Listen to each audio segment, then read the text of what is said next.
First, butter and full-fat milk became dairy doubts. Then cholesterol questions came for eggs. And finally, fatty meats got pushed aside in favour of leaner cuts. But since this report was published in 2015 in the Open Heart Journal, dietary guidelines we've been following as far back as the 1950s are now in a state of flux. So how are we to navigate this minefield of advice, and how important is what we eat to the health of that organ on which our lives depend? The human heart. It seems like this which put Ireland close to the top of the World Heart Attack League. Heart attacks cause more premature deaths here than any other cause. When we look at poor diet now globally, it contributes to more disease and death than physical inactivity, smoking, and alcohol combined. And speaking as a cardiologist, I can tell you that actually poor diet is responsible for at least 50% of heart disease. Lifestyle overall, when you combine poor diet, lack of exercise, stress, and smoking, contributes to around 80% of heart disease.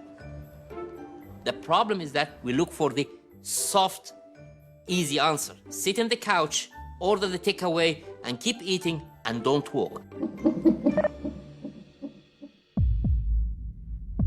But important and all as the heart is, most of us have no concept of what it looks like when it's in trouble.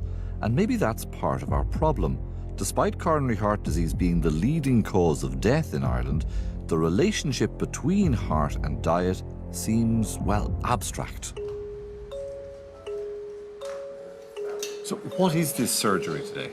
So this surgery is open heart surgery. The patient is going to have a bypass operation done for blockages of the arteries. This man is 63. He has diabetes. He used to smoke. He also has high blood pressure. He's got high cholesterol. Okay. And how many arteries are being bypassed? So out of 3 arteries, this man is having 1 artery and a very large branch from that artery bypass. So he'll end up with a double bypass. So this is the blood vessel that runs inside the chest. This is the commonest blood vessel that we will use to bypass the heart. So now I'm just going to the bottom of it and just putting a couple of clips and then cut it. If he had eaten differently for the last 10, 15 years, would he be here now, or is it possible to say that? It's not completely possible, but it is plausible to say that had he eaten better, he may not have developed the diabetes, the blood pressure, or the cholesterol. And when you add that up, there's a chance he wouldn't need to be here either. Okay. And you can see now I am opening the sac of the heart, and you can see the heart moving behind it. Okay, you can see it here. That's the heart here. The rest of the heart is being revealed now.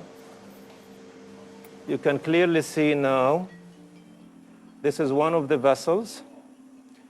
The disease is the white stuff here, and you can see it is badly diseased here, and then when I'm feeling it, it will feel rock hard. So what happens is that you get a buildup of plaque inside arteries, okay? So plaque builds up along the lining of blood vessels. It does it in the arteries in the heart. This is the typical example. And with the plaque, you may develop chest pain. You may have a heart attack because the artery completely closes off. You can still have a heart attack when your arterial narrowing is only about 50% as opposed to, say, 90%. To think that you can get away with just a little bit of plaque is something not to take for granted. Suction on. Bear in mind, the size of this artery is about 3 millimeters in diameter. It's like landing a fighter jet on an aircraft carrier in pitching seas, isn't it? So now we have finished the first bypass. Dietary advice on individual foods changes from week to week, from day to day. Can most of us reduce that risk through diet? Absolutely. We can easily reduce the risk if we get people to eat the right foods in the right amounts, if we get them to exercise, to get checked out earlier in life when you can do something about a problem and not end up in the room behind it. Dr. Kelly's 63-year-old patient made a good recovery and has experienced renewed energy levels since his double. While fats may now be back on the heart-healthy menu, the picture is nuanced. You still can't eat huge volumes of fatty food and hope to escape the scalpel in your 60s. Here at DCU, I'm about to be shown a flow mediation dilation test. Using ultrasound, it can track the narrowing of an artery's bore in response to junk food. And one meal is all it takes, according to Professor Niall Moyna. So one junk food meal once will cause damage, quantifiable damage. Correct. Very simply, by measuring how much the artery can dilate before the meal and after the meal. How does food stress your artery? The lining of our blood vessel is called the endothelium. If you consume high levels of fat, the fat damages the lining of the blood vessel, and that increases your risk for cardiovascular disease. I could test myself, but I imagine the news would be depressing. So instead I recruit 4 fit, healthy postgraduate students, one of whom will be a control. First, their resting dilation is measured. If its ability to dilate is reduced significantly after the meal, that clearly indicates that the endothelium has been damaged. And this has been shown in people who are diabetic and people who have heart disease, but also in young, healthy men and women. So it's salad for the test control and me. For our other 3 volunteers, it's oil-sodden chips and highly processed burgers and buns. You're not enjoying that, are you? How different would this be to what lunchtime would normally be for the 4 of you? Extremely different. This is not the norm. Like, we know that we should have this kind of food in moderation, if at all. Now the waiting game. It'll take 4 hours for that greasy lunch to hit our subjects' bloodstreams. Coming up, how about a 60-day-old steak? And our fit, healthy students get their test results. It's kind of scary to think about.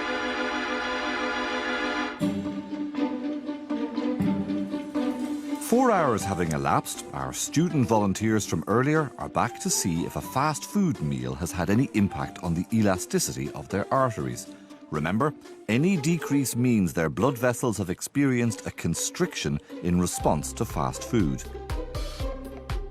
With the data now analysed, Professor Moyna and I are about to give the volunteers their results. Well, let's take a look. As expected, our test control Owen's salad has had virtually no impact on his arteries. So then, on to those who had the junk food lunch. The least response was seen in Aidan. Our next guinea pig, Aidan, had the smallest arterial change of any of our fast food eaters. But after the meal, it was reduced from 14% to 10%. So he had a 4% decrease. Who was next? Well, Nicola was next, and she had a 10% decrease. All right, so moving on to Kira then, who must have had the most marked response. Yes, well, 4 hours after the meal, it went from 22% to 8%. That's a 14% decrease. Her blood vessel saw this as an insult that it would not have seen before. Does it shock you? Yeah, I actually am really shocked at how much the decrease is. The take-home message here is that these are 4 healthy young adults, and the 3 who ate a takeaway meal, all 3 had a deleterious effect on their blood vessels. In fact, it increased their risk for cardiovascular disease. The impact on the students was stark, if temporary. The real lesson here is to imagine the cumulative effect on our arteries of eating fatty junk food several times a week over a period of 20 or 30 years.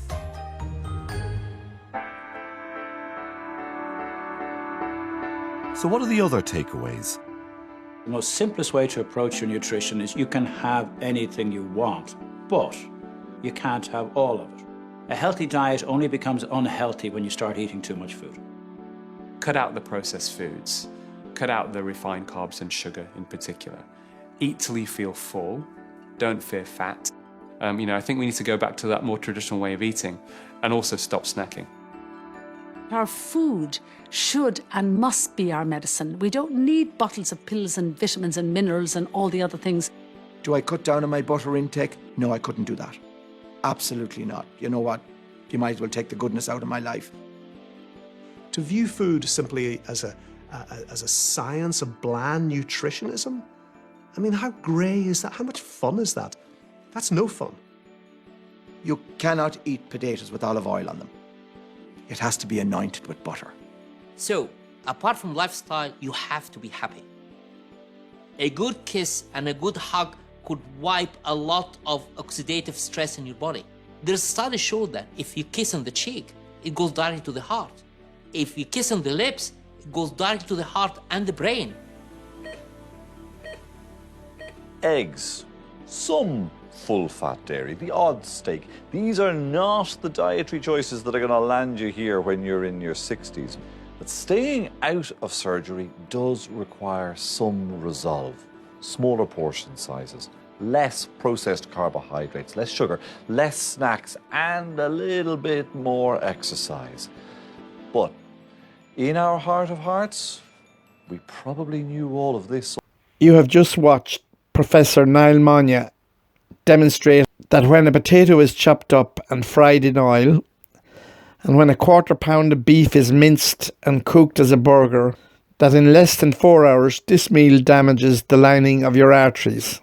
You then heard from 7 different experts, none of whom seemed to fully understand the importance of what the professor has just demonstrated. What the programme or the experts do not point out is that you will get similar damage to your blood vessels if you fried your potatoes in so-called heart-healthy olive oil, or boiled your potatoes and mixed them with butter, and eaten the burger as a piece of grilled beef before it was minced up.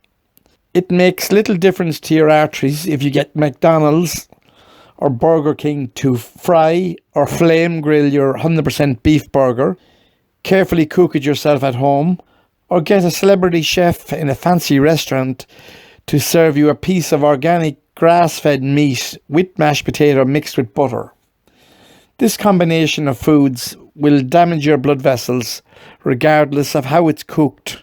You and your family and friends will get similar damage to your blood vessels, which increases the risk of heart attack and strokes every time you add vegetable oil and meat to your diet. This daily damage caused by the food we eat is what causes heart attacks, strokes, and many other illnesses. Heart disease alone supports an estimated $500 billion industry in trying to fix the damage that the food we consume, often on the advice of our doctors and dietitians, not knowing that this food is slowly making us sick and killing us. There is a never-increasing amount of credible experts who say that heart disease is avoidable and in most cases reversible. Let me introduce you to one such expert on heart disease, Dr. Cadwell Elkinson. He has written a book which has changed the lives of tens of thousands of people, including former US President Bill Clinton. Bill Clinton had a heart attack despite passing his annual medical checkup every year and being regularly given a clean bill of health by his doctors. Despite his bypass and a few years later stents, these procedures did not solve his blocked blood vessels, and he had to change his diet to resolve his health issues. Here are some video clips that tells his story, a story you are unlikely to hear from your regular doctor. Bill Clinton needed to have one of his blood vessels reopened 6 years after his operation. After getting the stents to open up that blocked artery in 2010, former President Clinton says he decided to make changes in his diet. This time around, he decided to get much more strict, radical even, in his approach.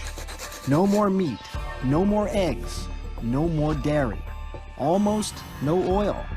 The mantra is, eat nothing that has a mother or a face. Talked about the fact that you love to eat. I mean, this is. I know. I like the stuff I eat. I like the vegetables, the fruits, the beans, the stuff I eat now. I like. I like it. Do you call yourself a vegan now, then? Well, I suppose I am if I don't eat dairy or meat or fish. So you've cut all that out. I mean, do you crave The it? only thing, once in a while, literally in well over a year now, at Thanksgiving, I had one bite of turkey. I mean, you're doing this for your health. Is Yes, that why you're doing it? Absolutely. Clinton's dietary guides, Dean Ornish, and this guy, Caldwell Esselstyn, at the Cleveland Clinic. Apparently he read my book. I've never met the man. Dr. Esselstyn has written him, though. Well, he wrote me a letter saying he thought I was even cheating on mine because he was afraid in my protein drink I had some dairy in there. It was hilarious. And I checked, and on one of them, he was right. I'd only done it once. You but checked he was it out? right. Yeah, I did. Every month, the 77-year-old Esselstyn holds a day-long seminar, attracting doctors and heart patients from across the country, like Sharon Kintz, a retired private investigator from Canton, Ohio. Kintz had a heart attack 6 months earlier after a coronary artery became completely blocked. He said, for someone who had what you have, the only warning you usually get is death. And at that point, I really knew how lucky I was. Like a lot of women, Kintz did not experience the classic chest pain, but rather fatigue and a pain in her jaw. He said, you're going to have open heart surgery. He says, I can fix you today. I can just take you right down to OR and I can operate on you right now. My son was in there and he was ready to wheel me down to the operating room because he was frantic, you know, it's terrifying. What Kintz did next may surprise you. She turned the surgeon down cold, said no to open heart surgery, and decided to take a chance. I bought some parsnips the other day. Always have sweet potatoes on hand. Using food as medicine. I love these. These are wonderful. So Like President Clinton, Kintz has given up the food she loves, like butter and cheese. She's betting her life on Dr. Esselstyn's diet. She had a heart attack. Oh, yeah, I know. You know Sharon. Oh, yeah. Doctors recommended she have an intervention. She's not doing it. Is there a downside? Could she be putting herself at risk? No. I think that's an excellent question. In hundreds of patients, data now going back over 20 years, and this most recent study about a decade, once they start eating this way, you'll make yourself heart attack proof. Going back over proof. We know that if people are eating this way, they are not going to have a heart attack. Esselstyn thinks heart disease is completely preventable, no matter what sort of family history you have, simply by eating right. It's a foodborne illness, and we're never going to end the epidemic with stents, with bypasses, with the drugs, because none of it is treating causation of the illness. To share with you some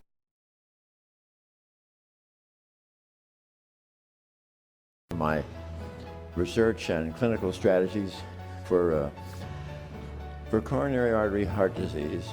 The wonders of modern technology. The wonders of modern technology. Delighted to be here with you today. I'd like to share with you some of my the wonders of modern technology. The wonders of modern technology. Delighted to be here with you today. I'd like to share with you some of my research and clinical strategies for coronary artery heart disease, which, if the truth be known, is nothing more than a toothless paper tiger that need never ever exist. And if it does exist, it need never ever progress. This is a completely benign foodborne illness. Now, let's see, 7 years ago,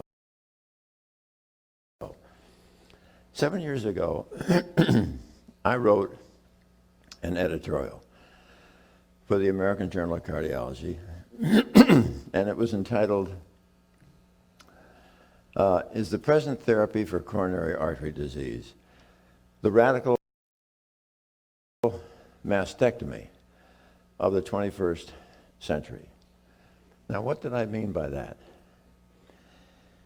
In 1882, William Halsted at Johns Hopkins Hospital devised the operation for breast cancer called the radical mastectomy that was going to completely get rid of all the disease.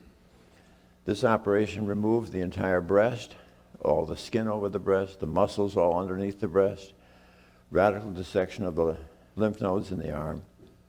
It was disfiguring, painful, mutilating, and many women preferred to watch the lump in their breast rather than have the operation. Now, it was interesting that for 100 years, that was a standardized surgical error. And in the 1970s, we began to have courageous young physicians begin to challenge this operation. And that raised a lot of hoopla. But it was very clear that randomized control studies clearly showed that lesser operations were equally effective. And my point in writing that paper was that, are we approaching that same rut in the treatment for cardiovascular disease?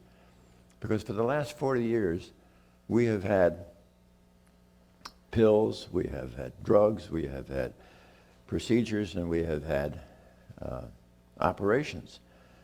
And remember that 40 years ago, that cardiovascular disease was the leading killer of women and men. And today, 40 years later, what is the leading killer of women and men? Cardiovascular disease. So the problem here is quite simply is this.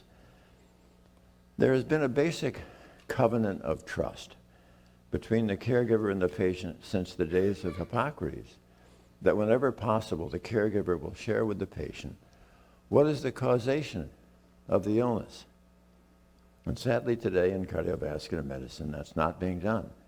You're given pills, you're given procedures and operations which have absolutely nothing whatsoever to do with the causation of the illness. And so I think that there are a number of us who are trying to challenge that and really have the public understand what is the causation of the illness, as well as our cardiovascular colleagues. Now, if you were a cardiac surgeon and decided to hang out your shingle in Okinawa, rural China, the Papua Highlands, Central Africa, the Tarahumara, forget it. You better plan on selling lollipops. Why? They don't have any cardiovascular disease there. Why? Because they're all thriving on whole food, plant-based nutrition without oil. Now, so we really, in medicine, have to hang our heads in recognition of the fact that we have constructed a billion-dollar healthcare industry in this country around an illness that does not even exist in half the planet. All right. Now, this is probably the oldest slide I have in my presentation. I took it when I was leaving Vietnam in 1968. And what it does is it reminds me to share with the audience. When we autopsy in Korea our GIs who died in combat, at average age 20, 80% of those young men already have gross evidence of coronary artery disease you could see without a microscope. Really, in 80% of those GIs. Not enough for their cardiac event, but that study was then repeated again, this time in 1999, looking at young women and men between the ages of 17 and 34 who have died of accidents, homicides, and suicides. Now, the disease is ubiquitous. Everybody. Not enough for their cardiac event yet, but here you are. You graduate from high school in this country. You get a diploma, and you also get the foundation for heart disease. Now, this is where I always have fun. As I look at the audience now, is there anybody out there who's over 17? It's always more exciting when I'm speaking with patients. All right. Now, we had a chance. We had a chance to get it right, historically, in World War II. In World War II, when the Axis powers of Germany overran the Low Countries of Holland and Belgium, and they occupied Denmark and Norway, characteristically, the Germans would take away their livestock for their troops So their cattle, their sheep, their goats, their pigs, their chickens, their turkeys, gone. Suddenly, these Western European nations now were thriving on plant-based nutrition. And it was really quite interesting when Drs. Strom and Janssen in 1951, reporting in England's leading medical journal, The Lancet, they looked at Norway during this time period, the number of deaths from heart attack and stroke. So let's do this together. Starting on the left, here we see in 1927, heart attack and stroke deaths in Norway going up. 1930, going up. 35, going up. 1939, 40. Whoop, in come the Germans. Whoop, 41. Whoop, 40. Who knew these Germans were these great public health educators? And suddenly, here we have, in 1945, the death of Adolf Hitler, the cessation of hostilities in the European theater. But then look what happened. Back comes the meat, back comes the dairy, back come the strokes, back come the heart attacks. Look how rapidly that happened. And yet, we just didn't get it. Okay? Now, obviously, those of you who are looking at this recognize that on the right, this is a severely ill artery. And you're probably saying to yourself, when this tiny little opening closes, there'll be a heart attack. Well, actually, no. Yes, this type of lesion is going to give you, this type of lesion is going to give you a lot of chest pain, angina, shortness of breath. But a heart attack, no, maybe 10% of heart attacks occur from something like this. Because what happens is, as this has taken decades and decades to develop, this doesn't happen overnight. Because in this blockage here, there is muscle, there is calcium, there's cholesterol, there's fibrous tissue, inflammation, and even fat. But as this blockage slowly increases, the downstream heart muscle slowly is being deprived of oxygen and nutrients, and it often decides to try to build its own bypass.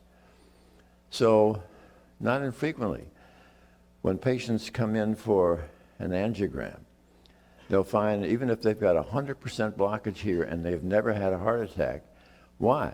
Because as that blockage slowly develops, there will be these tiny little collaterals going around the outside of it. And you can see these on an angiogram, these little threads. We call these collaterals. And the collaterals are sufficient so that when this finally closes off, the downstream heart muscle has enough blood supply from these tiny little collaterals to retain its viability. Not enough, obviously, that's normal, but it's interesting. Now, the point of this on the left, this is obviously a normal artery. And even those of you in the back of the room can see this tiny little dark line, which I cannot emphasize enough. All experts in this disease would agree that this tiny little dark line of endothelial cells, E-N-D-O-T-H-E-L-I-U-M, the endothelium is truly the life jacket and the guardian of our blood vessels. Why? Because it manufactures an absolutely magic molecule of gas, which is the great salvation and protector of our vasculature, and I'll talk about that in a moment. But the first thing that happens when you have the milkshake, when you have the pizza with cheese, when you have cheeseburgers, all these cellular elements within your bloodstream suddenly begin to get sticky. It's like a tsunami going off in your bloodstream. If you look at your serum then, it would all be creamy and white with fat. And when these things get sticky, sticky, sticky, nasty things begin to happen. Now, in this next slide, this is from Peter Libby from Harvard. Now, even though I went to Yale, we do look to Harvard for great help at times. And to orient you, this is where the blood is flowing. These little purple cells that separate the flowing blood from the artery wall are your endothelial cells, okay? Now, let's do this together. In the upper left, you will see the artist has drawn these little orange particles. This is your bad LDL cholesterol, which is now, since you've had the milkshake and the pizza, it's now sticky. And it bumps up against the sticky endothelium. And when there is an aperture, a cleft, an opening, now we have this sticky LDL cholesterol migrating through the endothelial cell wall into the subendothelial space, where they no longer are orange, they all are yellow. Why? Because the artist is pointing out that the LDL cholesterol, once it's in the subendothelial space, is now oxidized. It's oxidized by these nasty free radicals, many of which are there from the food we're eating. And the subendothelial space does not like these small, hard, dense LDL cholesterol particles, calls upon our SWAT team, the white blood cells, which Peter Libby from Harvard here has painted blue in honor of Yale, and we like that. Now, so here is the SWAT team, in the subendothelial space. This macrophage is busy doing its job of gobbling up all these small, hard, dense LDL cholesterol particles until it gets all the way over to here, where we in medicine do what we do so often to confuse you. We change the name. It's no longer called the macrophage or the SWAT team. It is now a foam cell. And the foam cell is truly the Darth Vader of this sequence of events, okay? Why? Because what the foam cell does, it elaborates these nasty, nasty enzymes we call metalloproteinases. Metalloproteinases such as stromatolin, elastase, collagenase, myeloperoxidase. What's so bad about them? What they do is they progressively thin out the cap over the plaque. It gets thinner and thinner and thinner until the sheer force of blood racing over that tears it. Now here that seminal moment has occurred. You have ruptured your plaque. When you've ruptured your plaque, the plaque content now begins to extravasate out, ooze out through that rupture. And as it enters into the flowing blood, it activates our platelets and clotting factors. And bingo, in a few minutes, we now start to form a clot where that plaque has ruptured. And the clot is in and of itself self-propagating. So in a matter of further minutes, we go from an artery which was 35% blocked. You don't get any symptoms from that. You don't get symptoms until you're over 75% blocked. We go from 35% blocked all the way over here, suddenly 100% blocked. There's no time for collaterals to develop. And so suddenly all this downstream heart muscle is immediately deprived of oxygen and nutrients, and that's 90%. 90% of your heart attacks with plaque rupture. Okay? Now, if I do my job correctly with you today, every one of you, and hopefully your friends or relatives, can make themselves heart attack proof. How are you going to make yourself heart attack proof? We're not going to do it with a drug. We're not going to do it with a pill. We're not going to do it with a procedure, stents. We're not going to do it with an operation, bypass. You're going to do it when you change your biochemistry. How are you going to change your biochemistry? With food. What kind of food? Whole food, plant-based nutrition. And if you do this, this entire sequence of events that I've just gone through with you is going to be eliminated. If you're eating whole food, plant-based nutrition, things do not get sticky, sticky, sticky. You do not have migration of your bad LDL cholesterol into the subendothelial space. You do not have the development of the SWAT team coming in and forming the foam cell. You do not have the foam cell, which tries to thin out your cap over your plaque. You, in turn, are going to strengthen the cap over your plaque. And if you strengthen the cap over your plaque, it cannot rupture. If you cannot rupture your plaque, you have made yourself heart attack proof. How long do you think that takes? 3 weeks.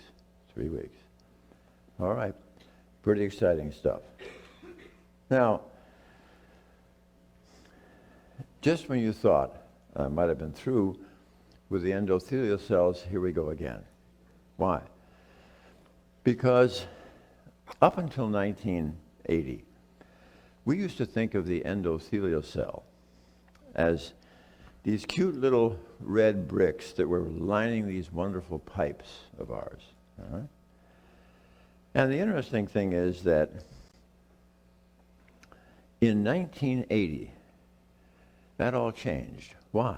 Because Dr. Furchtgott, working in Brooklyn, was taking the largest blood vessel of a rodent, the aorta, and he would make this sort of spiral staircase, elliptical cut right through this aorta, through the endothelial cells, immersed it in a bath of saline, and it would constrict, vasoconstrict. One day, no cut, no injury to the endothelial cells. Immersed that aorta into saline, it dilated. Did it again, it dilated. Now the race was on, globally. What was the EDRF that Dr. Furchtgott had discovered? Endothelial-derived relaxation factor. Rolls right off your tongue.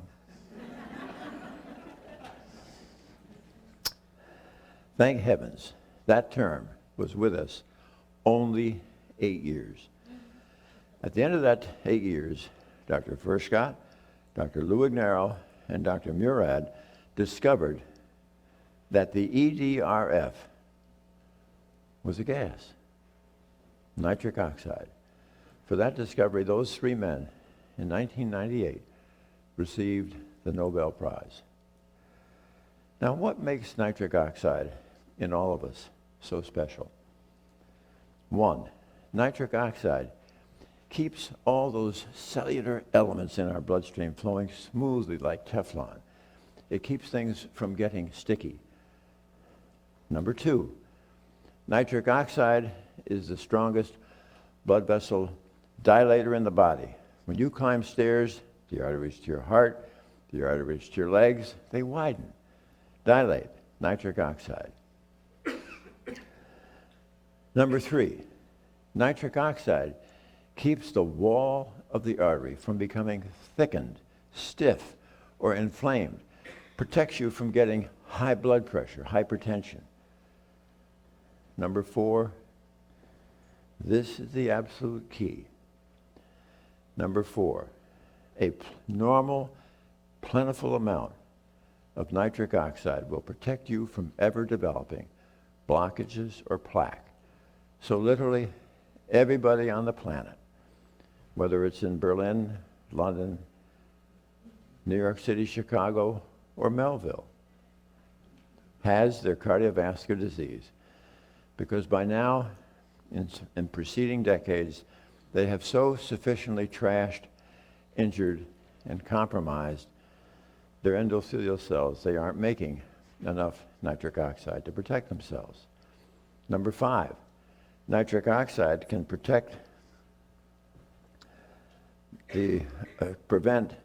the smooth muscle of the artery wall from migrating into the plaque. And number 6, nitric oxide can destroy the foam cell, Darth Vader. Now that's a pretty remarkable bit of information. And as I look out at this audience right now, I can see some of you saying, gosh, kind of wonder what my level of nitric oxide is. Well, if you go to a doctor's office, it's going to be pretty hard to have that measured because there is a $30,000 Israeli machine that will do that, but most physicians don't have that. And if you're eating plant-based, you really don't have to have it measured. But from a research standpoint, what is done is you take an ultrasound probe and you place it over the brachial artery at the elbow, and there on the screen will be the diameter of the brachial artery. Then, for 5 minutes, you will encircle your upper arm with a blood pressure cuff, all right? And inflate it above systolic blood pressure so that for 5 minutes you have absolutely zero blood flow to your forearm and hand. I've done that. It's not exactly habit forming. Then you release the cuff and immediately with the ultrasound probe, remeasure the new diameter of the brachial artery. And in a normal individual, it'll be 30% greater. So the next great thing that happened was that Dr. Vogel, chairman of cardiology at the University of Maryland, took a group of healthy young subjects to a certain fast food restaurant characterized by arches, which are golden. Half of them got the cornflakes, okay? Brachial artery tourniquet test, normal.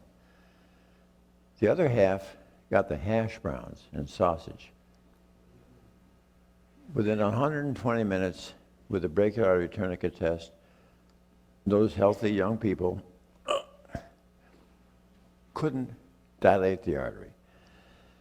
Now, being young, as they followed them into the late afternoon, early evening, they began to recover. But think of it, that one meal of hash browns and sausage had so dysfunctionalized their endothelium they couldn't dilate the artery. Just imagine when Americans start eating the hash browns and sausage. We start when we're young, yeah. As a matter of fact, imagine those people after they've finished that experiment with Dr. Vogel. The very next morning for breakfast, it's going to be scrambled eggs and bacon. At lunchtime, they'll have white bread with cold cuts and some mayonnaise. Supper time, how about a baked potato with sour cream, vegetables soaked in butter, lamb chops, ranch dressing on the salad, ice cream for dessert. Here in the good old USA, we take those delicate endothelial cells and we just hammer them and smash them and injure them right around the clock because your body's just beginning to clear up what goes on, what you did, the harm you did in breakfast, and you hammer it again with lunch. You clear that up and hammer it again at supper. And then you'd always have that midnight snack of ice cream, hammer it again until you get to breakfast. So it's no surprise that this is sort of a universal illness in the West. Now, this is just a review for you to recall. We've just talked about the various functions it prevents, that is of nitric oxide, prevents stickiness, strongest blood vessel dilator, avoids arterial thickening, prevents blockages, prevents smooth muscle migration into the plaque, and destroys foam cells. Now, today I have time just to share with you one of these absolutely wonderful defense factors that we have within our body. These are absolutely all marvelous components and really deserve another discussion themselves. But what I want you to get from this slide is the fact that absolutely every single one of these natural defense factors is going to be totally optimized when you are consuming whole food, plant-based nutrition. So now it's time to shift gears a little bit, and I want to share with you a couple of studies that I was in, because when you think about it, the key here is, it's one thing to sort of share with you the science, but I think it's important to know about the results. Now, this first study was a small one because when I started back in 1985, I was still actively involved as a surgeon. And I just had to obey or adhere to my surgical responsibilities. So this was a small study. And you might be wondering, how in the world does a general surgeon get involved with nutrition? And I should share with you that in my job as head of the breast cancer task force in the late 1970s, early 80s, I was becoming increasingly disillusioned with the fact that for no matter how many women I was doing breast surgery, I was doing absolutely nothing for the next unsuspecting victim. And that led me to do a bit of global research, and it was quite striking to see countries like Kenya, where breast cancer rates are 30 and 40 times less frequent than the United States.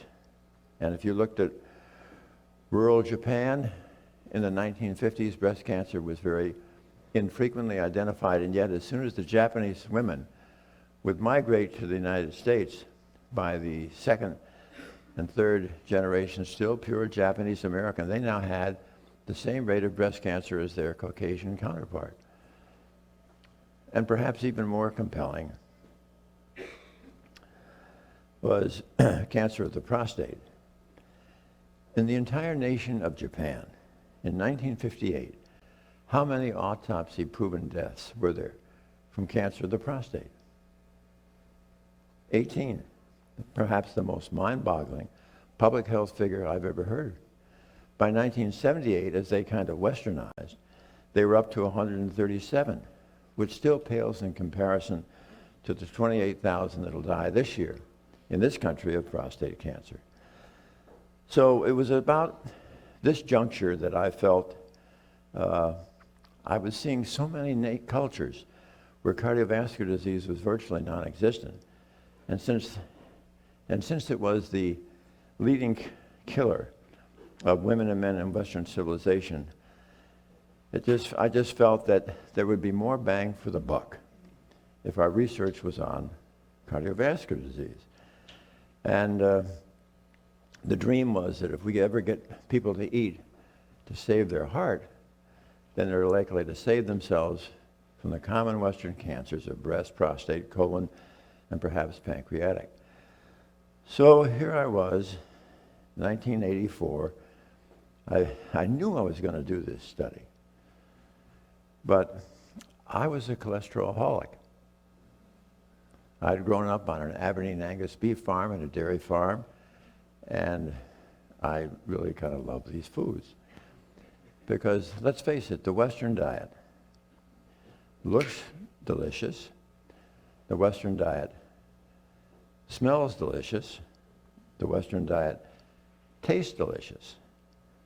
And while it is destroying you, it is painless.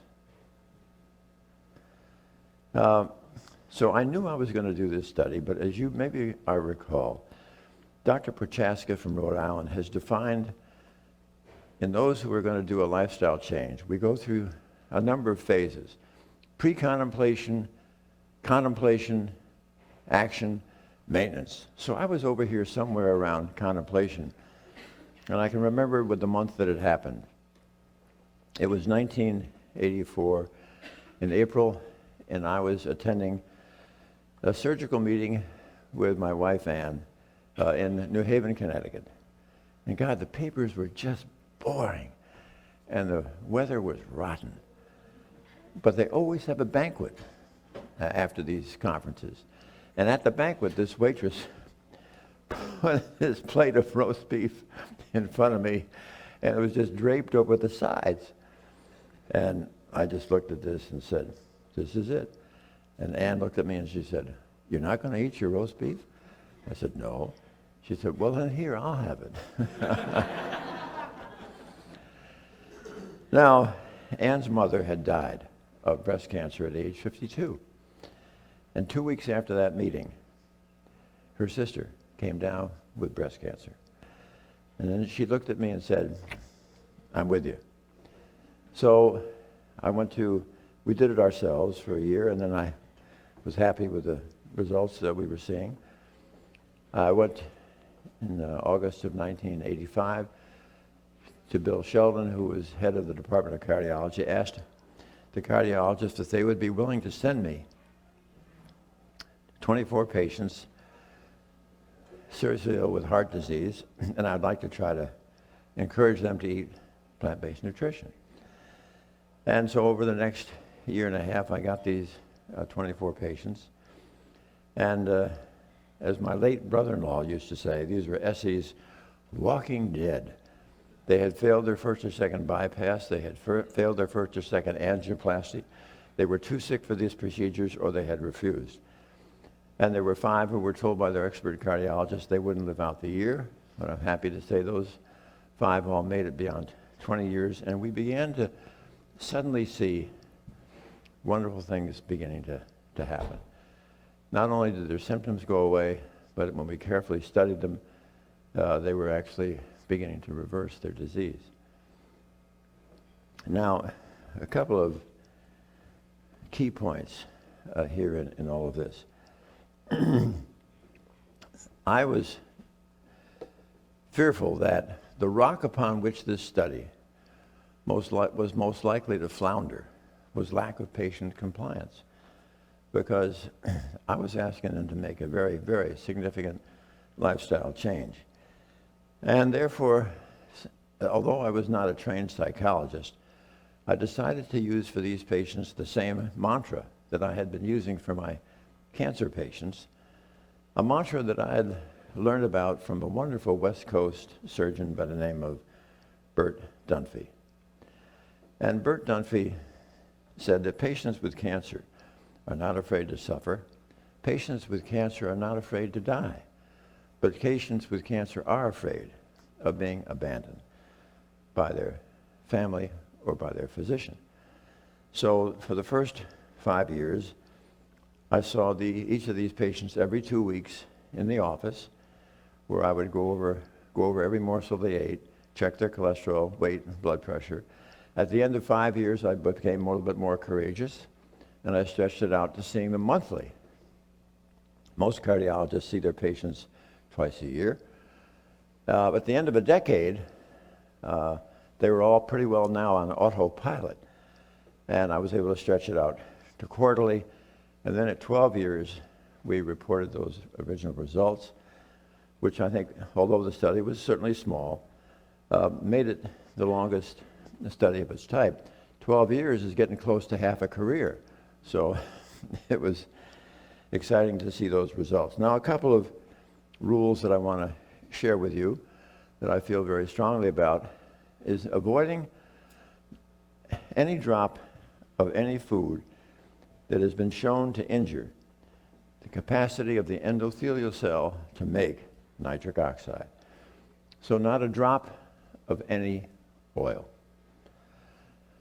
Olive oil, corn oil, soybean oil, safflower oil, sunflower oil, coconut oil, palm oil, oil in a cracker, oil in a piece of bread, oil in a salad dressing.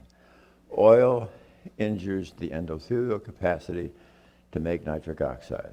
There are numerous well-done, peer-reviewed studies that confirm that. And anything with a mother or a face, meat, fish, fowl, turkey, eggs, and anything that is sugary, Cokes, Pepsis, Diet Colas, cakes, pies, cookies, stevia, agave, excesses of maple syrup, molasses, and honey, and anything that is dairy, milk, cream, butter, cheese, ice cream, and yogurt. I don't like coffee with caffeine. Decaf is okay. Interestingly enough, tea with caffeine, okay. Coffee with caffeine, no. Now,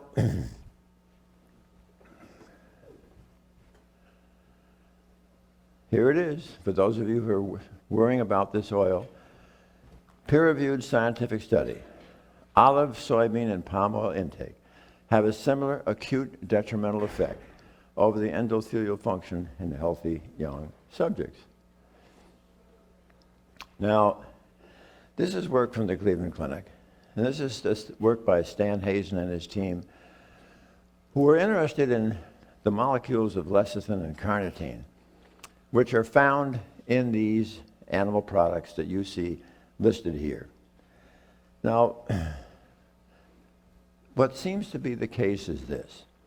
If you are an omnivore, as an omnivore, and you are eating these animal products, you have now developed in your gut, in your bacteria, in your microbiome, you have got bacteria that when they metabolize these animal products, you're going to get production of a molecule called TMA, trimethylamine. And that trimethylamine will be rapidly oxidized by your liver to trimethylamine oxide. And trimethylamine oxide raises havoc with your blood vessels. That's your argument when you run into somebody who is paleo. Because here is the schematic for you. You eat the lecithin and carnitine in the animal products. Your gut bacteria ends up with your body making TMAO, vascular disease. Well, what is it so exciting about this is that when Stan Hazen took persons who were totally plant-based and he fed them a lamb chop, then he measured their blood. No TMAO, or very little.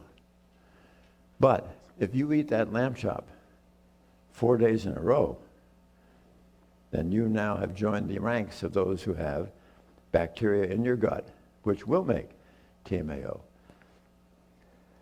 Now, here's what TMAO does to your vessels. Decreases your capacity for reverse cholesterol transport, increases deposition of cholesterol in the arterial wall. And when Stan Hazen and his team looked at the serum from 4,000 patients who had gone through the Department of Cardiology at Cleveland Clinic, as they followed them, those that had the most severe cardiovascular disease events were those that had the highest rates of TMAO. And everybody always talks about, well, I eat fish. Well, wait a minute. Fish yields, when you eat fish, that's when you get the highest levels of TMAO. And here we have sort of an antidote to TMAO is dimethylbutanol. And it's found in balsamic vinegars and red wine. But that isn't going to do it. You're so much better off having bacteria in your gut which do not have the capacity to make TMAO. All right. Now this is going to take a minute because this was an article in the New England Journal of Medicine by Dr. Paul Ridker from Harvard. It was reported at the European Heart Meetings in Barcelona this summer. And it's an interesting study because there's been a lot of concern of how much coronary artery disease is caused by cholesterol and how much is caused by inflammation, or is there a combination? Now this is fascinating because here's what happened. This was several thousand men who had had a heart attack. And we know they had inflammation because they had their HSCRP, the highly sensitive C-reactive protein measured, and it was all over 2 to qualify for the study. So they had inflammation. Some of the group were placebo.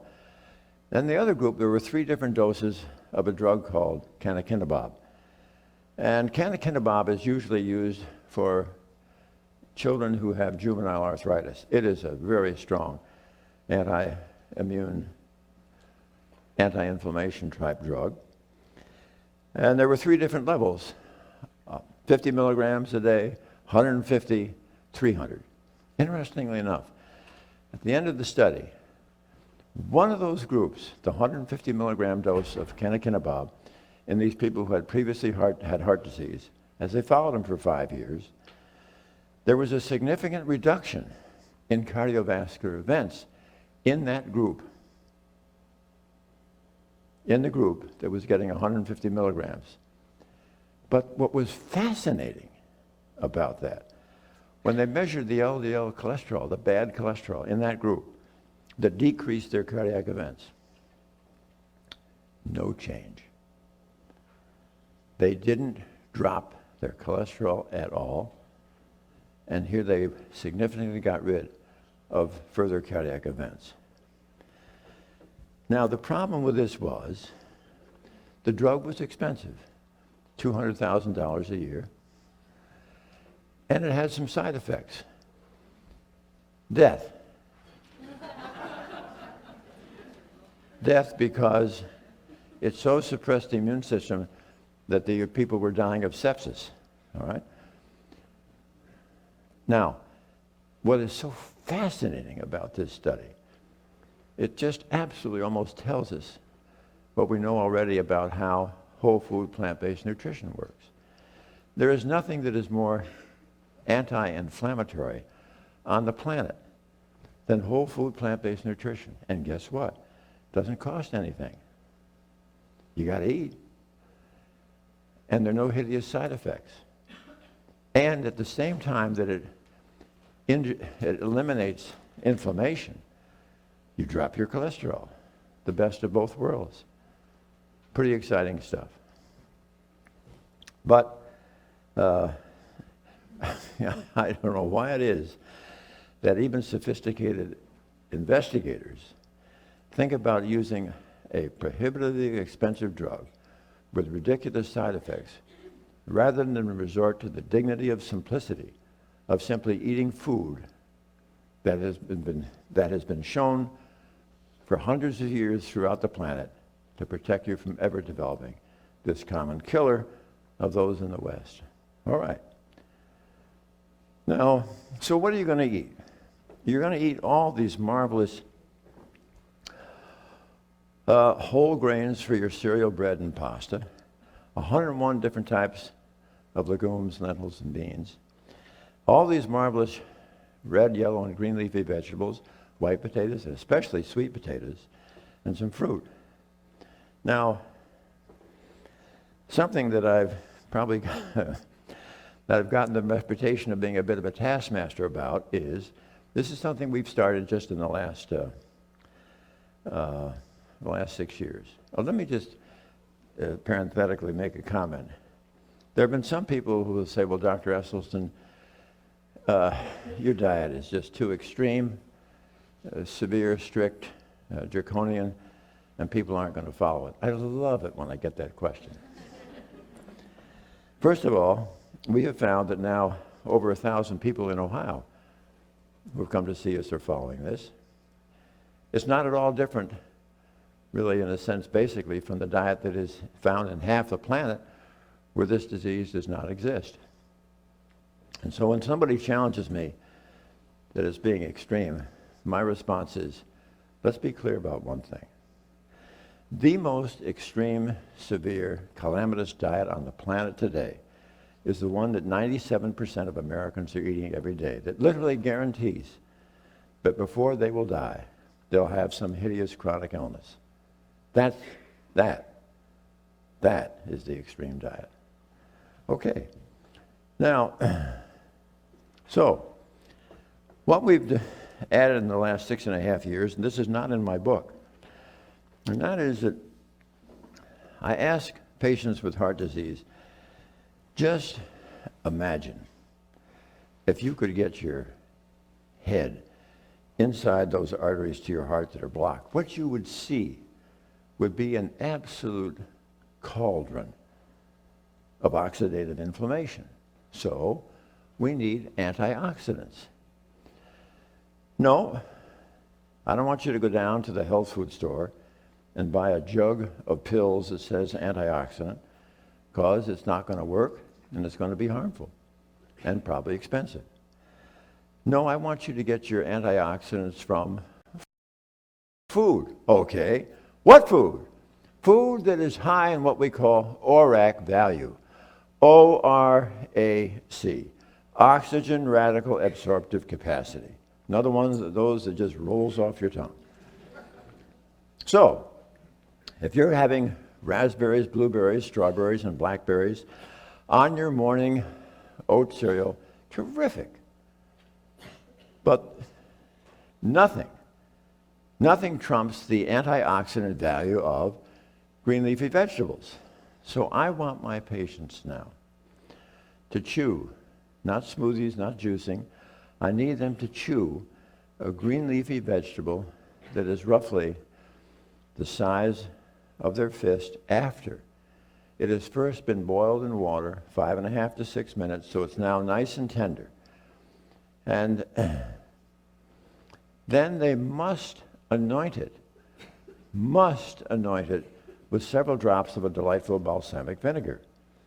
Why? Because the acetic acid in the vinegar has been shown to restore the nitric oxide synthase enzyme contained within the endothelial cell that is responsible for making nitric oxide. So, I want you to chew this alongside your breakfast cereal, again as a mid-morning snack, again with your lunch and sandwich. That's 3. Mid-afternoon, 4. Dinner time, 5. God, I adore it when you have that evening snack of kale. What are you doing? All day long, you were basking and you're bathing that horrible oxidative cauldron of inflammation with nature's most powerful antioxidants. Right. Now, another reason for this. You know by now how important nitric oxide is. And we know that if you take somebody who's age 50, beautifully healthy, compare their nitric oxide production with what they produced when they were age 25, it's 50% of what it was, just from age alone. Now, does this mean that the old carcass is going to let you down? No. You have another avenue for making nitric oxide. What's that? Your gastrointestinal tract. How does that work? Well, again, if I can get you to chew these nitrates, these green leafy vegetables, they are nitrates. When you chew them, and they mix with the facultative anaerobic bacteria that reside in the crypts and grooves of your tongue, especially if you're not using some horrible mouthwash, those facultative bacteria will reduce the nitrate in your mouth to nitrite. Now, when you swallow the nitrite, your own gastric acid will further reduce the nitrite in your stomach to nitric oxide, which can now enter your nitric oxide pool. Those nitrites in your stomach, which did not get converted, further down the GI tract, they are reabsorbed into the circulation. And when they circulate through your salivary gland, they will be concentrated 10 to 20 fold. So now when you chew additional food, your own salivary glands are pouring nitrites into your mouth, which when swallowed will further be reduced by gastric acid to more nitric oxide. Pretty exciting stuff.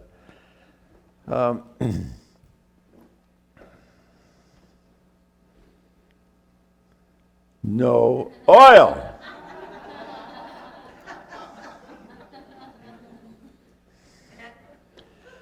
Now I want to review with you just briefly some angiograms that were done, because this will show you scientifically how the disease reversal occurs with an angiogram. This is a 67-year-old retired pediatrician, and you're looking at the left anterior descending. This is as small an improvement as the eye can see from the left here over to the right here.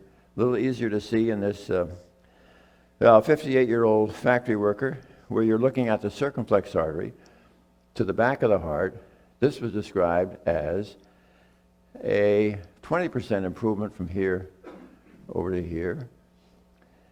A little easier to see yet in this 54-year-old security guard, the right coronary artery, and here this was described as a 30% improvement from here to here. Now this is a surgical colleague, friend of mine. This is Joe Crow. In 1996, Dr. Crow began to get chest pain. So cardiology worked him up and could find nothing in October of 96. And Joe had a cholesterol of 156. He was not diabetic. He was not hypertensive.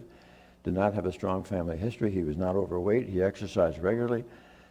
So 4 weeks later, November of 1996, he finished his surgical schedule, and he sat down to write postoperative orders. The elephant suddenly sitting on his chest, pain in his left jaw, shoulder, arm, having a heart attack. Whip down to the cath lab, start the catheterization, cardiac arrest, resuscitate, finish the catheterization, one more cardiac arrest, resuscitate.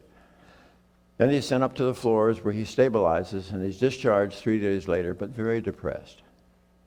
He was depressed, why? He was depressed because at the time of the angiogram, they were able to find that the entire lower 1/3 of his left anterior descending coronary artery, the widowmaker, was all moth-eaten and diseased over this segment.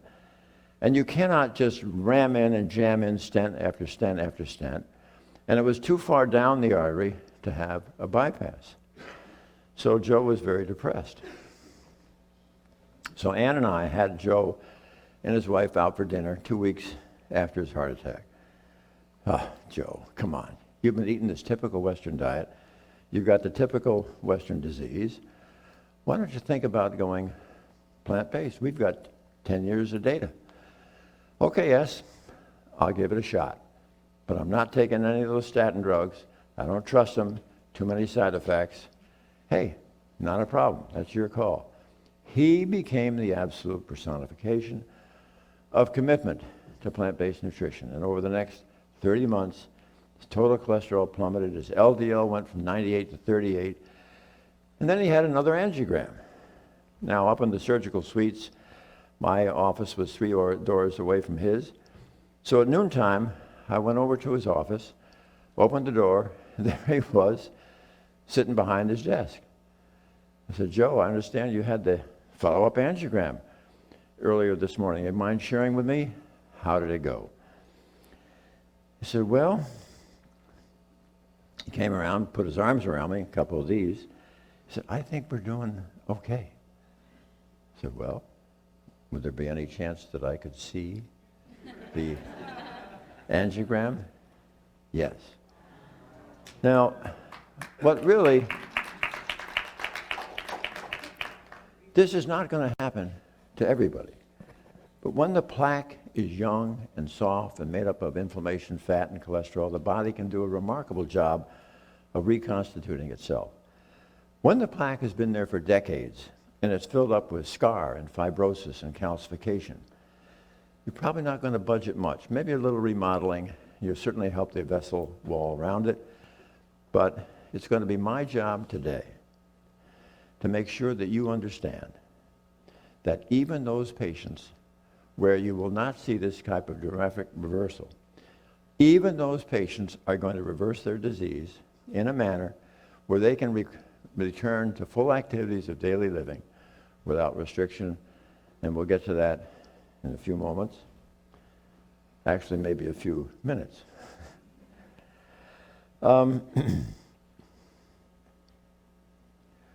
Now, what was particularly interesting was that I wanted to know, in the 18 patients who stayed with us throughout the 12 years, I wanted to know how many cardiovascular events that they had had while they were in the care of expert cardiologists during the 8 years prior to coming into our study. They had these progressive events of disease you see listed here, and these 49 events. Now, these 18 patients, once they came into our study, over the next 12 years, 17 of those 18 had no further events. We did have one little sheep who wandered from the flock. After 6 years, got into the lamb chops and the glazed donuts, French fries, more pain, bypass. Now he's back with the flock. But he proves the point that I'm trying to share with you today. Now, we got pretty well hammered by the critics about our study, although it was published scientifically in a peer-reviewed journal. The critics were saying, this is a small study. Dr. Esselstyn, your diet is extreme. How do you know that you can have this happen with a larger group, and can you get similar results?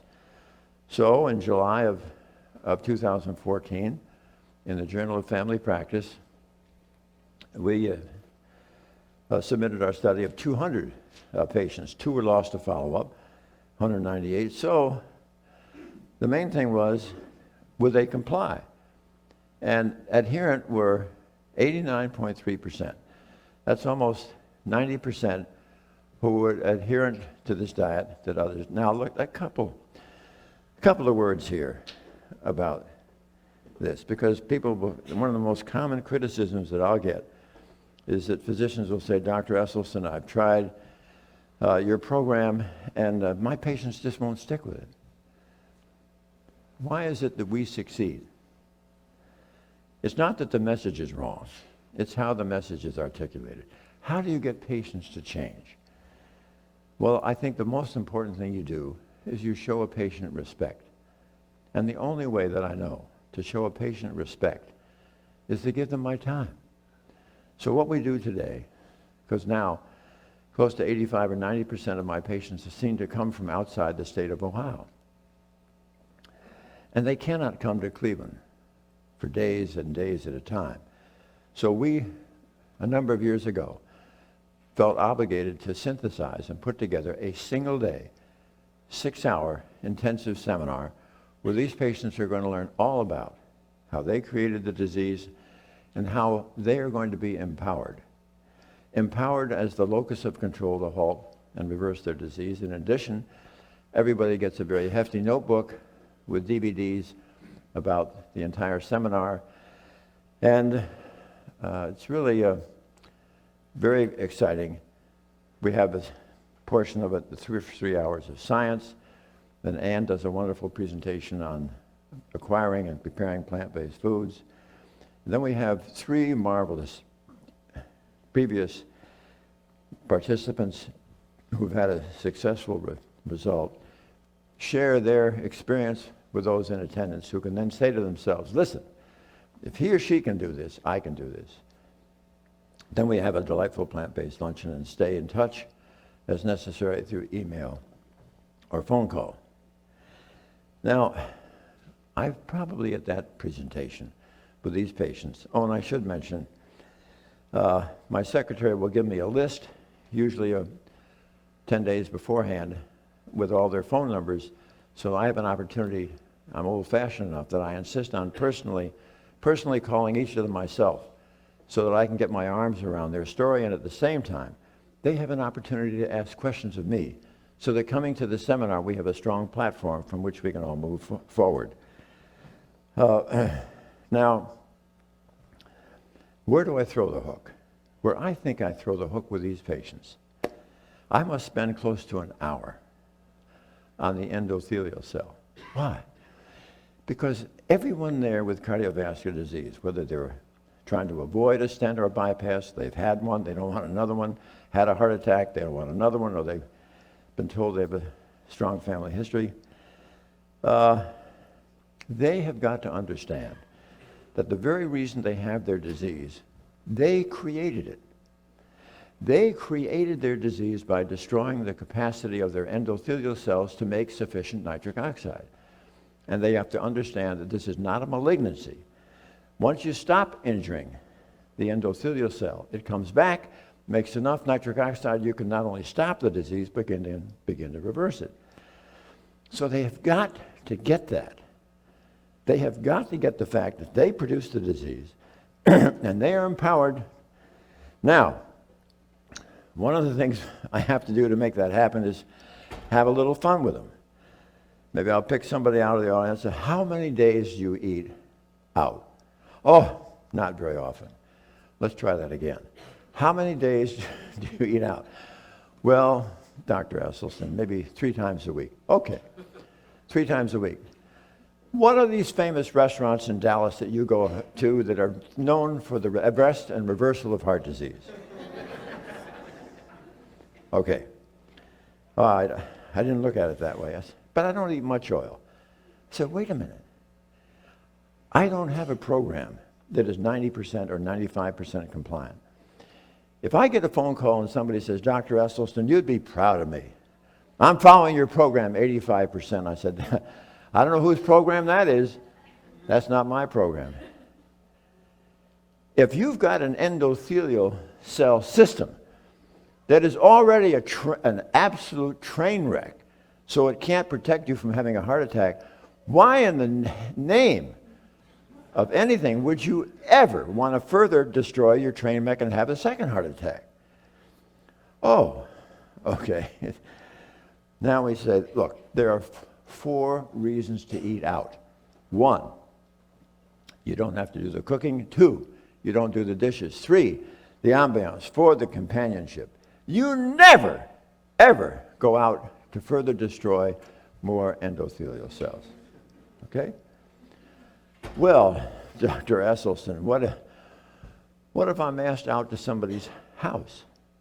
I said, fine, if it's a large gathering and it happens to be a buffet, you eat before you go, or you eat when you come back, but while you're there, get the old plate out, put on all those foods that are going to destroy you, play with them, turn them around, mush them, and you're there for the ambiance and the companionship, but you never eat them. No, but Dr. Esselstyn, you don't understand. Suppose it's a small gathering. It's Ruth and Bill. They've been our friends for years. They're having 6 of us over to sit down. So, well, this is when you depend upon your interpersonal skills.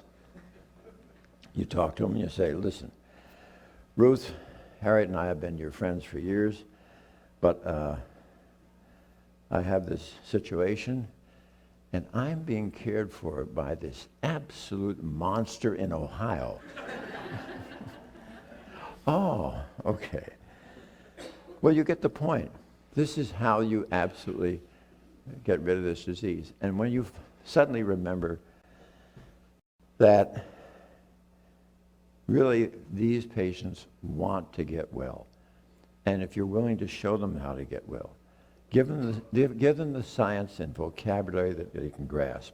They don't have to have every last molecule of the science understood. But that's why I've chosen what all experts would agree is where this disease has its initiation is when we run so low on nitric oxide, we don't have enough to protect ourselves. All right, so how do you know the patients in this study were sick? Well, 119 of the 177 who were following had already had a bypass or stents. There were 44 who had a heart attack. But look, this is what to me is most fascinating. There were 27 in that group that were told before they saw us that they had to have stents or an operation. Never have to have it. We're so solid on this now that literally anybody who is having an elective procedure that's not an emergency, because in an emergency nobody disputes the fact that a stent or bypass can be life-saving. But the data are there clearly. When these procedures are offered electively, there's no prolongation of life, and there's no protection from a future heart attack. Now, so of those who are adherent, one patient, while in China, eating off the economy, totally disobeying, had a small stroke. So 0.6%. The other 21 patients who were non-adherent, 62% had additional events. And here what I've done is I've put this into a bit of a bar graph. And what I've compared our results with are some very well-known cardiovascular studies.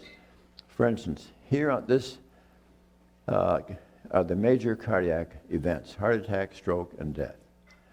Over here, let's start with this Mediterranean diet, the Lyon Diet Heart Study. At the end of 4 years, 25% had had heart attack, stroke, and death. Out of Columbia Presbyterian Hospital in New York, the natural history of coronary disease, 4 years, 20% heart attack, stroke, and death. And Bill Bowden's Courage study, 19%. So somewhere here, 21, 22%. Here we are, 0.6%, over a 30-fold difference. What is going on? What is going on is what we talked about earlier. We are treating the causation of the disease.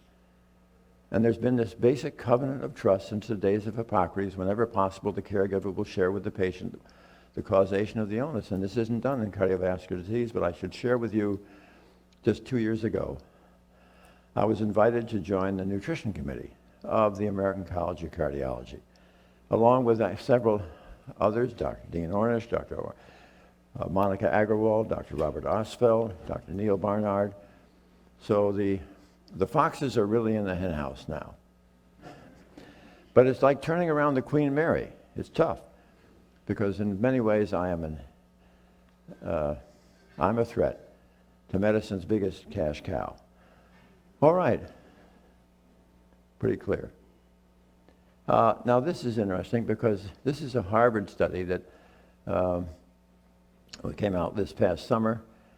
And the thing that was exciting, Harvard has had for years this ongoing study of healthcare workers and nurses for over 30 years, and something like over 4 million person years of follow-up.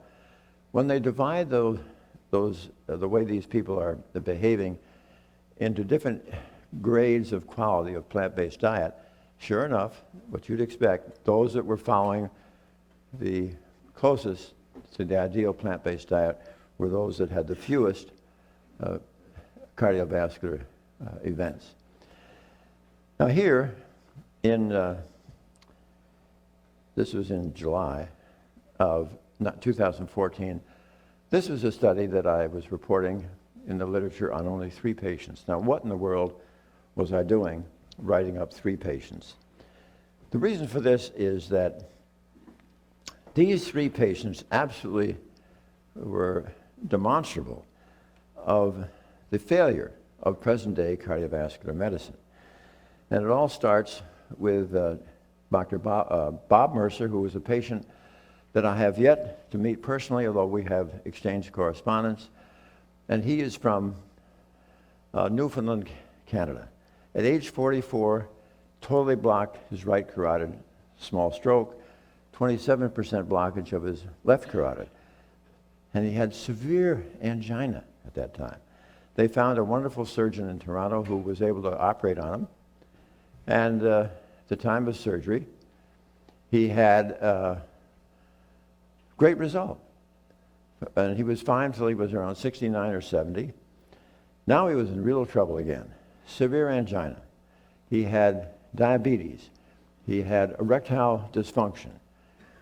He had a measurement of his one remaining carotid artery that was now 90% blocked.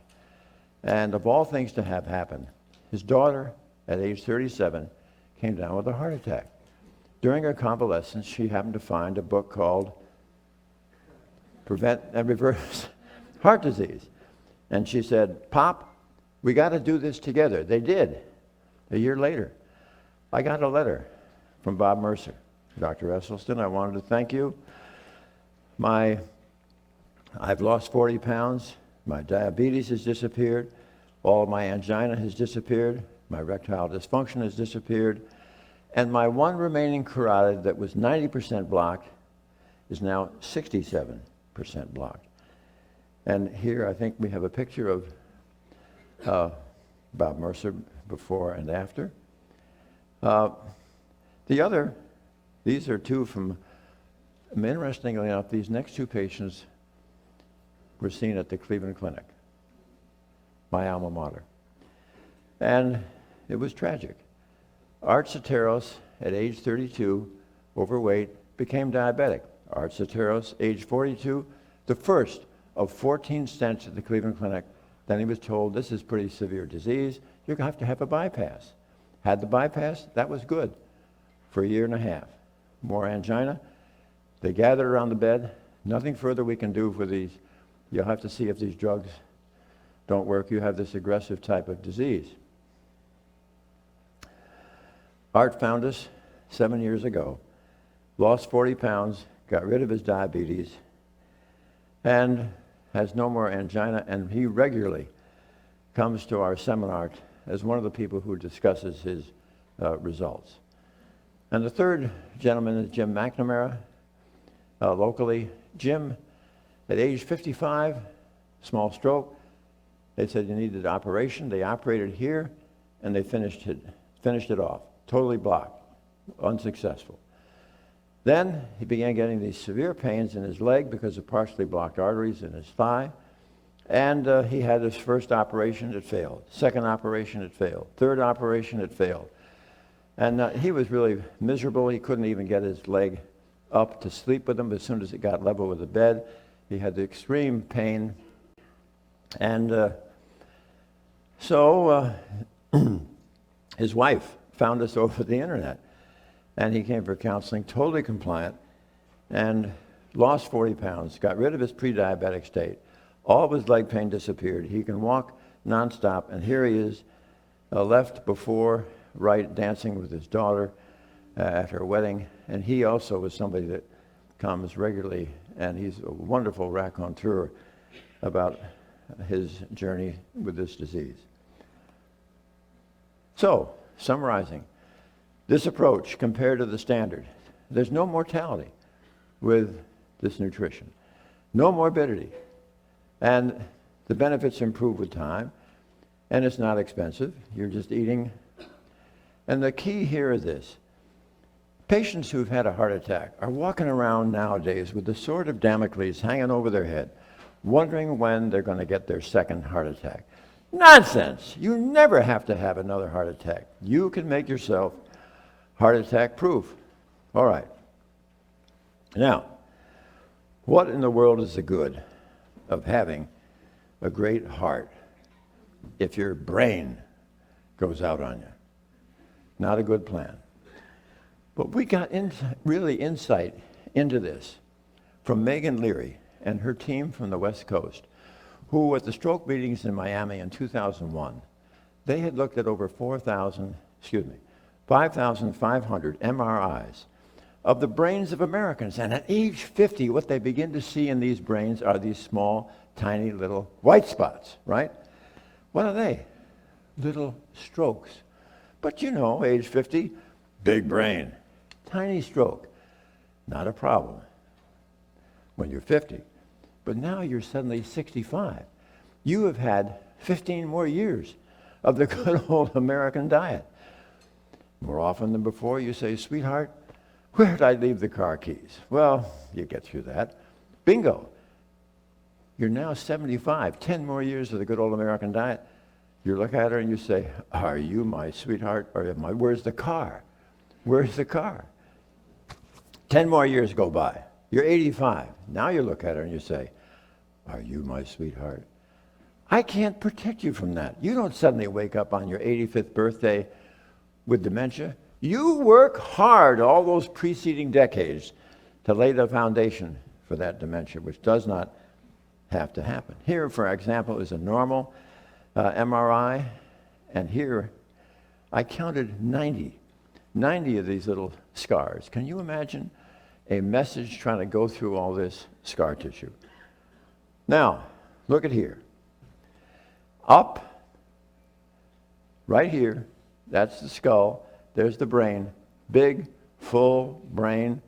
But over here, what's this gap? What is this?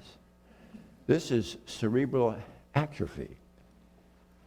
You don't want cerebral atrophy as you get older. How do you prevent it? Exercise. Exercise. If you're going to do this with walking, it's got to be 4 or 5 times a week, fast enough so you're almost ready to break a sweat, or you can bike or swim. And here, what you're looking at, this is an MRI of the thigh muscle of a 40-year-old triathlete.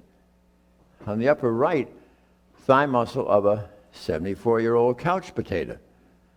Lower right, 70-year-old triathlete. Pretty well defines the importance of exercise, right?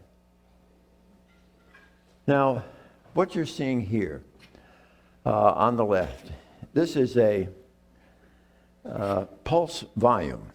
A pulse volume of a gentleman who, when he first started seeing me, crossing the skyway to my office, he had to stop 5 times because of a partially blocked artery in his thigh and pain in his calf. Now, so therefore, we got this pulse volume. On the other hand, I was so concerned about his heart that I forgot all about his leg until 11 months after he'd been seeing me. He said, "Dr. Esselstyn, do you recall when I first started seeing you, I was stopping 5 times crossing the skyway to your office because of pain in my calf?" "Yeah." He said, "You know, the last month it got to be 4 times. Then it was 3. Then it was 2.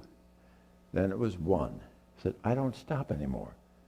The pain is gone." "Okay, Don, back you go. Back you go to the vascular lab." Now what you see, the pulse volume is absolutely double what it was. Double. So we now had, unequivocally, for the first time, within 15 months of starting our study, we had absolutely solid, rock solid, irrefutable scientific data that food and food alone could reverse cardiovascular disease. And you're going to say, wait a minute, what about the statin drugs? Well, I'm going to tell you, wait a minute, because this is 1986.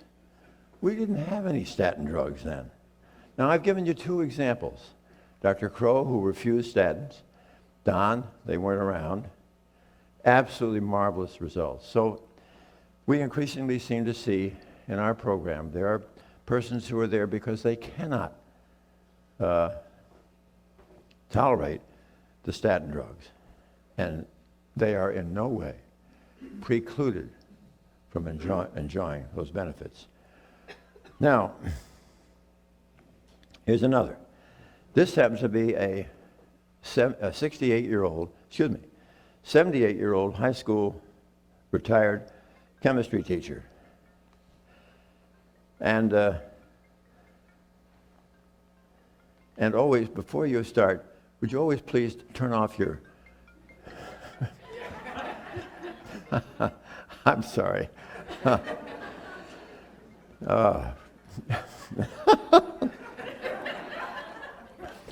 Every speaker's nightmare. Okay.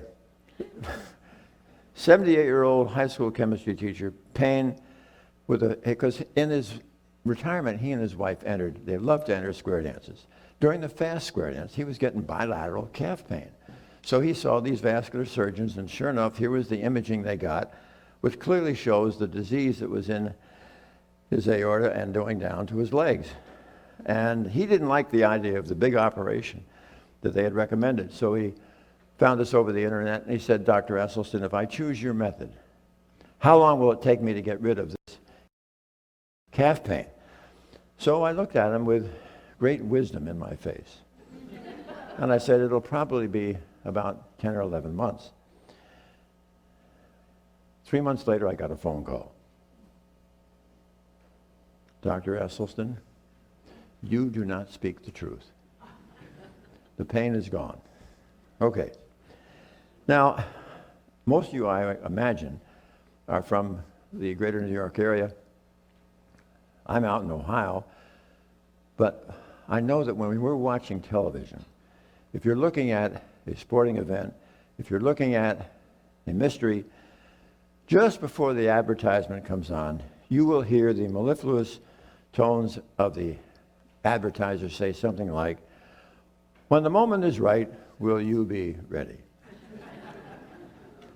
Now, we know that the penile artery is really quite tiny compared to the coronary arteries to the heart. So not infrequently before somebody comes down with heart disease, they may find they're no longer able to raise the flag.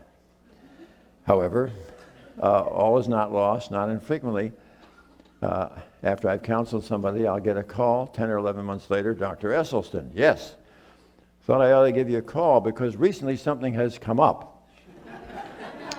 Wondering if I don't owe you another check." Now, back to the heart. Now here, I promised that before we finished, that I would share with you how do those patients where you can't have the plaque go away, how do they recover?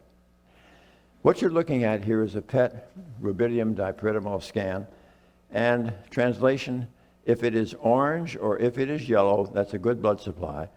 Here it is all green, and that is poor, lousy blood supply in this 60-year-old stockbroker with a cholesterol of 248.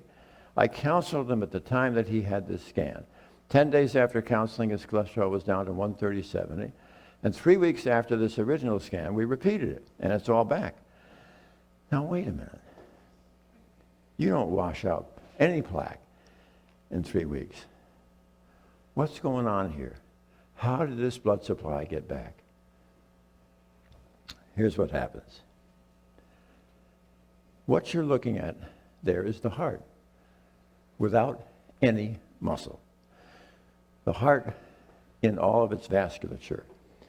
Now, the blood vessels that get all of the attention and publicity for stents, for bypasses, are what we call the epicardial coronary artery.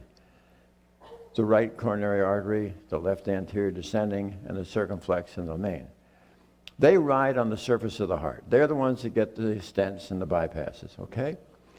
But look at here. There are thousands upon thousands of vessels where they're supposed to be going into the muscle to deliver to the muscle the oxygen and nutrients that they require. Now, one of the problems with this situation is that when you're, let's say somebody comes to see us and they've got this chest pain, and they have this disease, as you now know from what I've said earlier, because they have so sufficiently trashed and injured their endothelial cells. Now your endothelial cell is your enemy. It is no longer making sufficient nitric oxide to dilate, and it starts to make endothelin and thromboxane. These are vasoconstrictors, okay? So I called to the Cleveland Clinic cardiovascular pathologist who all year long, 200 hearts from the deceased he dissects. I said, "Rodriguez, how often do you ever see standard cardiovascular plaque in hearts once the vessel has gone into the musculature?" Never. Maybe rarely with a severe diabetic. Aha. So here's what's going on.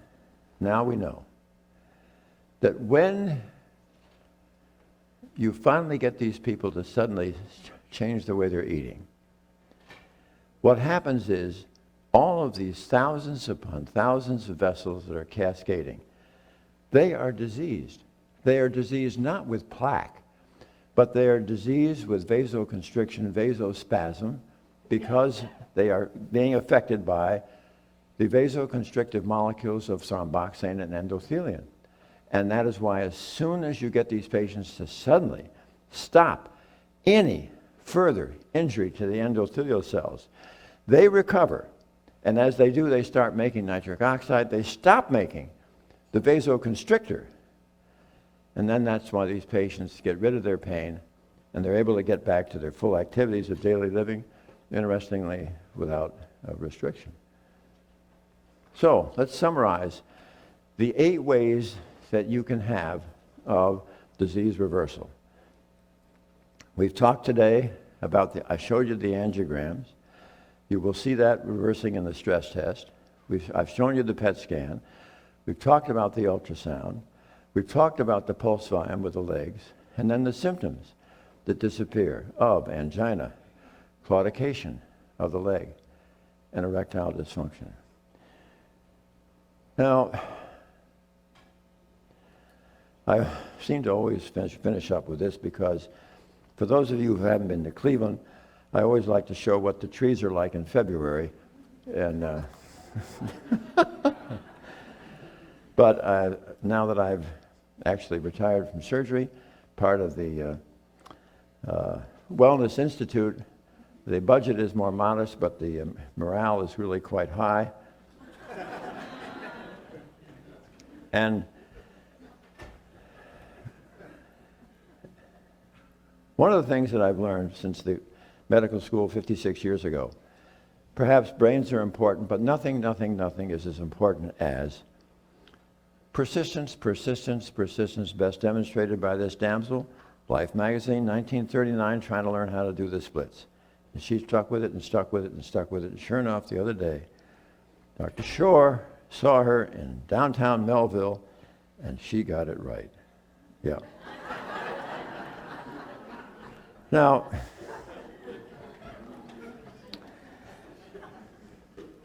so I want to thank you for your patience. And the reason that 16 years since I retired from surgery, I find myself now more passionate than ever about medicine. Why?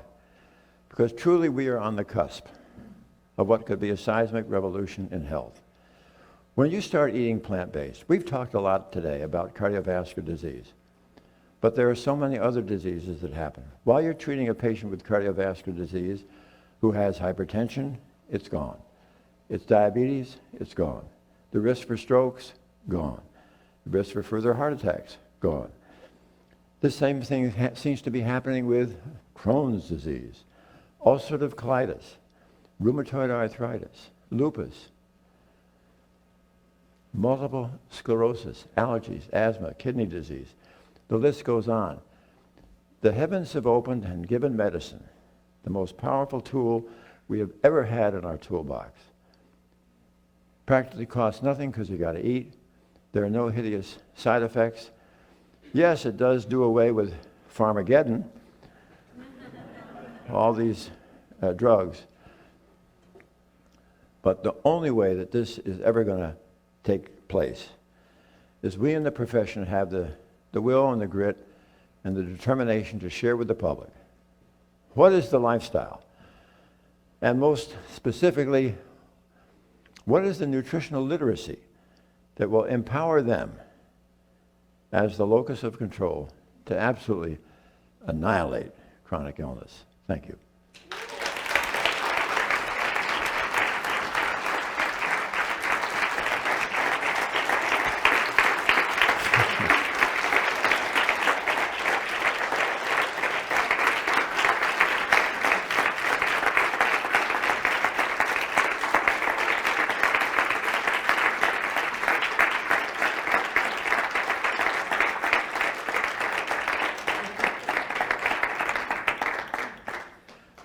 I don't know, Steve, do I have time for a question or two? Okay. Yes. Yes. Absolutely inspirational talk. Love it. My name is Rita Baticha. I'm an integrative and functional medicine registered dietitian nutritionist in private practice. I have 2 questions for you. Why Indians suffer from CVD so much in India and here? And second one, when you mention about the oil, are you also saying that one should not eat the raw nuts and the raw seeds and the naturally occurring oil also? And your question was? That's my two questions. Should we or shouldn't we eat nuts and seeds? Yeah. Because you mentioned about the oil, but they were all different kinds of oil. Yeah, in my book, I'm very clear about that. For patients who have heart disease, I am still an outlier. I do not want them to have nuts. I don't want them to have nuts or peanut butter or cashew sauces and so forth. But if somebody has a bun and it has a couple of sesame seeds in the crust, I'm okay with that. And your other question was about India? Means can we eat India. 1 ounce of raw nuts or seeds or absolutely Well, not? there's going to be there's a difference of opinion here, okay? And let's put it this way. I am delighted to compete our results with anybody on the planet. However, if I am proved wrong that nuts are okay, I have not hurt my patients. You had a question about India. Yeah, why Indians have VD? Why do the Indians seem to have? Well, maybe they're more carefully diagnosed. When I was in India in 2000, they are being overrun with heart disease. They do eat meat. They eat all kinds of oil. And they eat, this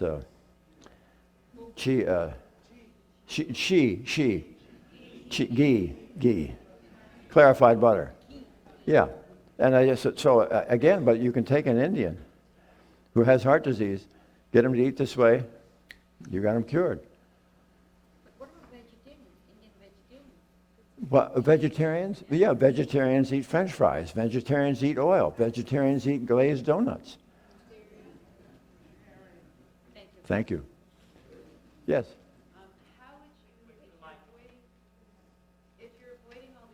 How would you get your DHA and EPA?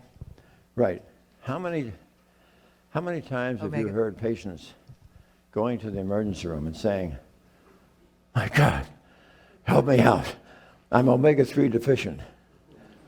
What we like to have our patients do is plenty of green leafy vegetables and put either a tablespoon or two of either chia seeds or flaxseed meal on their cereal.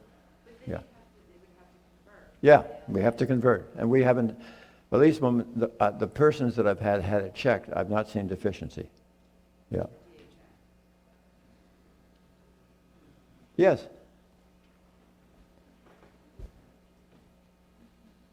My question is, my son, he has oral allergies to all kinds of raw foods. Fruit, vegetables, and even when he cooks them, they make his mouth all itchy. So just wondering if you had any ideas on that, because I'd like him to eat healthy, but he's, really can't eat that stuff. Well, I think I doubt that he's allergic to every single one of plant-based foods. And I'll try to find the ones that he's not allergic to that he accept. Yeah, no, okay, thank you. Yeah.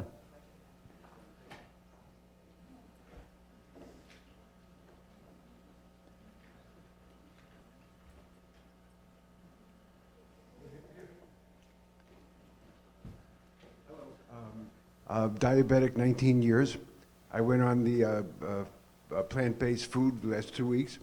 Tremendous pain of 2 weeks of sugar problems, and just was eating tofu mostly, and substances like that, and I just have no idea how to deal with this, and I'm wondering what you think about a diabetic on starting a plant-based diet, which is all sugar, without the protein filter, let's say.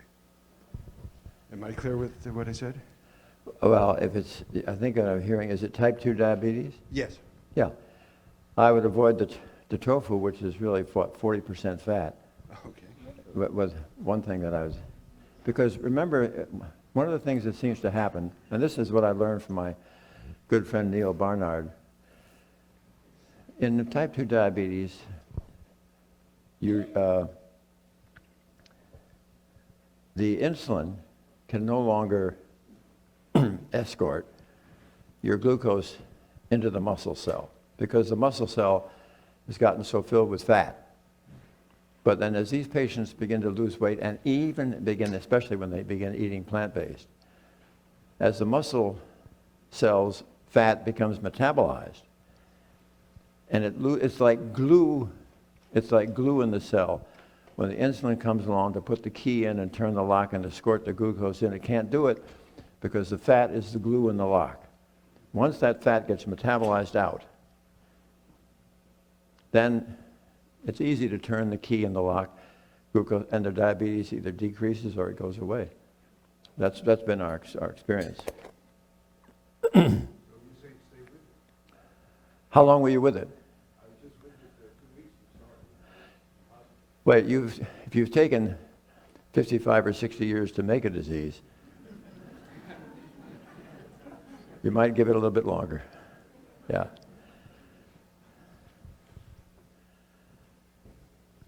Thank you so much, Dr. Esselstyn. I have a quick question. My father had been diagnosed and had a major heart attack at 45. And he passed from heart disease and congestive heart failure.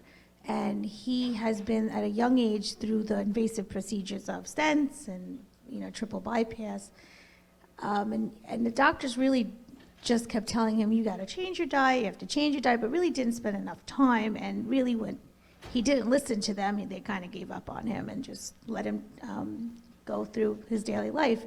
But I just had a question of how, because he was an active smoker, how does smoking and cigarettes or drinking or any other kind of drug affect the artery or the walls of the arteries of the heart? Because they're saying it's a significant percentage of patients with heart disease, and a lot of the doctors, they contributed it to his smoking cigarettes, which is obvious, but how does it affect the arterial walls? Have you ever heard of a patient who had heart disease who didn't smoke? What? What? No, I've. You never heard of anybody who had heart disease who didn't smoke? Yeah, it happens all the time. See, let's go back over this again. The reason your father had heart disease is because he progressively destroyed his arteries with the Western diet. Okay. Now, it is interesting that smoking seems to be a risk factor that will hasten this along. However, to your point, if you look at the Papua Highlanders in New Guinea, and they're interesting because when they get autopsied, over the age of 60, there's no heart disease. What do they eat? 19 different varieties of sweet potato. But they have this habit of smoking this harsh tobacco, always in these communal hutches. So you not only can get all the wonderful effect of your own cigarette, but everybody else's, but no heart disease. All right. So smoking alone won't do it. You have to have the Western diet with it. It's fascinating that eating those 19 different varieties of sweet potato, guess what? They're not injuring their endothelial cells. Remember? Now, I'm not asking you to go to Papua and start smoking. Okay. Sir. Hi, Dr. Esselstyn. It's such an honor. Around 2012, just shortly after Forks Over Knives came out, thanks to you and Dr. Campbell and actually your son, Rip, I was inspired once I was diagnosed with a cancerous tumor to actually go to Hippocrates, and I successfully shrunk that tumor to nothing. So to be in your presence today is a real honor. So thank you.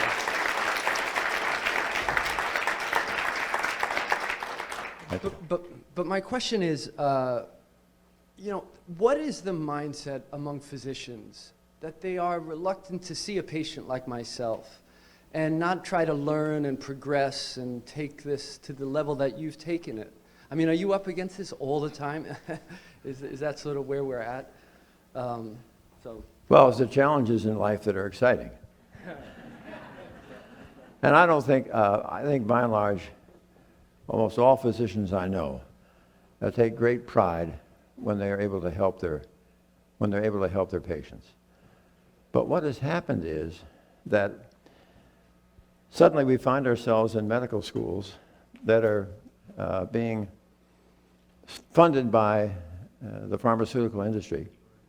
And for them to suddenly convert and really have a significant curriculum that is devoted to the study of nutrition, it's very challenging. These things are so embedded. It's tough. But the fact that we are getting this published in peer-reviewed scientific literature, because the reason that this is eventually going to prevail is not going to be because of hype and snake oil. The reason that this is going to prevail is because of science. And I wish I was 40 years old to see what happens in the next 30 years, but I'm really quite confident, and I applaud your efforts. I don't want to come on. I don't want to. Am I in the time of the next speaker? Because this is, look, my father used to say, always be sure you leave when you're most welcome. So.